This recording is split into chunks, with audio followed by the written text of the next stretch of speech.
హిందూ సమ్మేళనం ఆవశ్యకతపై జరిగిన సమావేశం విజయవంతంగా ముగిసింది. హిందూ ఐక్యతపై పలువురు వక్తలు మాట్లాడారు. పట్టణ సాలిపేట బస్తీలో ఆదివారం హిందూ సమ్మేళనం ఘనంగా నిర్వహించారు. రాష్ట్రీయ స్వయం సేవక్ సంఘ్ ఆవిర్భవించి శత వసంతాలు పూర్తి అయిన సందర్భంగా ప్రతి పట్టణంలోనూ హిందూ సమ్మేళన కార్యక్రమం జరుపుతున్నారు. ఇందులో భాగంగా తెనాల్లో జరిగిన సమ్మేళనంలో ఆర్ఎస్ఎస్ పట్టణ ప్రముఖ హనుమంత ప్రసాద్, హిందూ చైతన్య వేదిక జిల్లా సహ సంయోజక పొట్టిమూర్తి, విశ్వ హిందూ పరిషత్ పట్టణ అధ్యక్షుడు కోట రాజేష్, కార్యదర్శి రామాంజనేయులు, ఇతర ప్రముఖులు పాల్గొన్నారు.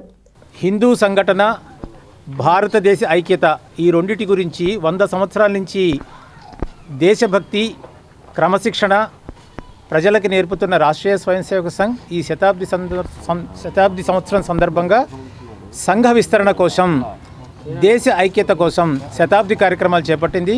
దానిలో ప్రథమంగా అక్టోబర్లో ప్రతి బస్తీలో విజయదశమి ఉత్సవాలు జరిగినాయి.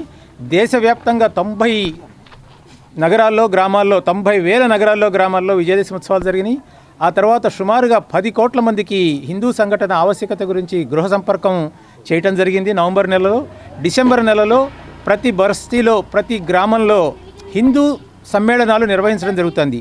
గడప లోపలే కులం, గడప దాటితే హిందువులం అన్న ఈ సందేశాన్ని ప్రతి ఒక్క హిందూ దగ్గరికి తీసుకెళ్లడం కోసం ఈ హిందూ సమ్మేళనాలు జరుగుతున్నాయి.